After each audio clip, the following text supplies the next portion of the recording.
Dünya Uyghur Yazıcılar Uyuşması muhaciratda yaşayotgan Uyghur qalamkashlarning orasida munosabat o'rnatish, o'z tuprog'ida cheklashga uchragan Uyghur adabiyotining hozirgi yuzlanishi va taraqqiyoti haqida fikr almashtirish, Uyghur adabiyotining chet ellarda tunishtirilishiga yo'l ochish va Uyghur tilida asar yozadigan qalamkashlarning kelgusi avlodlar uchun yaxshi asarlarni qoldirishiga turtki bo'lish uchun qurilgan ijtimoiy tashkilotdir.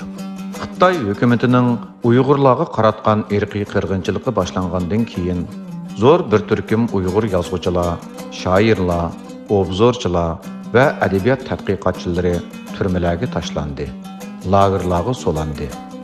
Ularning ijodiyat huquqi tortib olindi, asarlari cheklandi.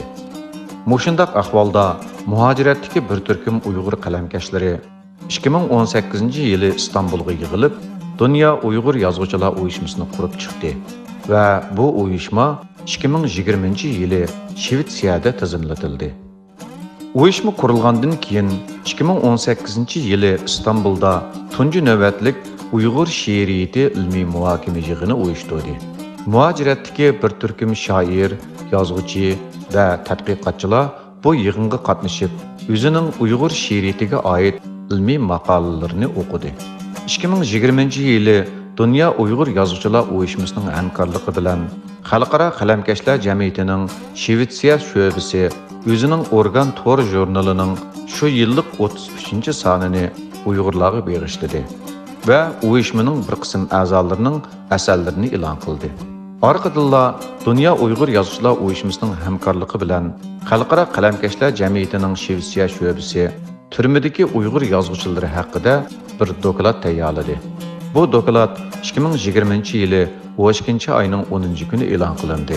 2021-yili Novruzda Dünya Uyghur Yazıcılar Uyuşması torda Novruz nomi faoliyatini o'tkazib, Novruz bayramidagi an'anaviy faoliyatlarning biri bo'lgan mushoira shakli orqali bu qutlug' bayramni tabrikladi. Shu yili apreldan iyulgacha Dünya Uyghur Yazıcılar Uyuşmasının uyushtirishi bilan uyushma a'zosi Mahmudjon Yosin Uyg'ur adabiyot tarixi temasida haftada bir qatimdan 12 qatim videolik dars so'zladi. Sentabrda İstanbulda Uyg'ur Project Fondi va Turkiya Yozuvchilar Uyushmasi İstanbul sho'basi bilan birlikda Mahmud Qashqari she'r kechasi o'tkazildi. Oktabrda bir turkum uyushma a'zolarining tashkillashi va ishtirok qilishi bilan İstanbulda abdur va o'qirmanlar uchrashishi o'tkazildi. Vatanimiz Sharqiy Turkistonda Uyg'ur tilida kitob nashr qilish ig'ir to'sqinlikka uchrayotgan bir mezgilda Uyg'ur tilidagi kitoblarni nashr qilish Dünya Uyg'ur Yazuvchilar Uyushmasining nihoyat muhim bir xizmatiga aylandi.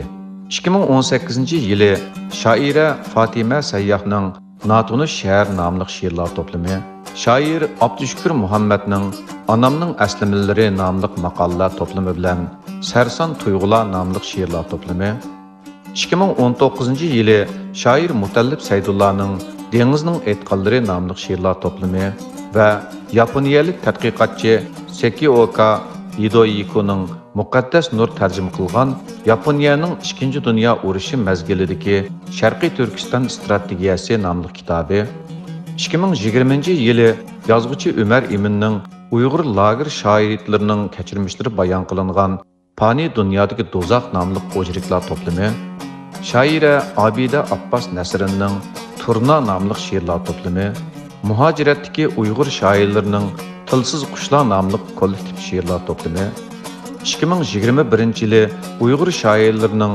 Hozirgi zamon Uyg'ur she'rlari to'plami nomli turkcha kollektiv she'rlar to'plami, yozuvchi Umar Iminning Ota-onam nada nomli o'chiriklar va hikoyalar to'plami hamda Manzilim nomli she'r va nasrlar to'plami, shoir va tarjimon Olimjon Matqosimning Man o'zimning zulmat kechasi nomli she'rlar to'plami, 2022-yili Uyg'ur shoirlarining Chog'dosh Uyg'ur she'rlari guldastasi nomli turkcha kollektiv she'rlar to'plami va shoira Rohila Kamolning Kamal Katta nomli she'rlar to'plami qatorliq kitoblar Dünya Uyghur Yazıcılar Uyushmasi tarafidan nashr qilindi yoki nashrga tayyorlandi. Bu kitoblarning nashr qilinishi muhojiratdagi Uyg'ur o'qirmanlarning qizg'in olqishiga erishdi. Uningdan boshqa yana Qirg'izistonda chiqadigan Uyg'urcha ittifoq gazetida 2021 yili yanvardan boshlab Dünya Uyghur Yazıcılar Uyuşması a'zolarining asarlari uchun maxsus sahifa ajratilib, har bir sonda birdan a'zoning asarlari tonishtirildi. Gerçi Dünya Uyghur Yazıcılar Uyuşması qurilganiga uzoq bo'lmagan yosh bir tashkilot bo'lsa-mu, ammo o'zidagi bor imkoniyatlardan foydalanib, a'zolarning o'rtaq tirishchanligi bilan muhojiratda Uyg'ur adabiyotini davomlashtirish va Uyg'ur tilini saqlab qolishda nihoyat muhim rollarni o'ynab kelmoqda.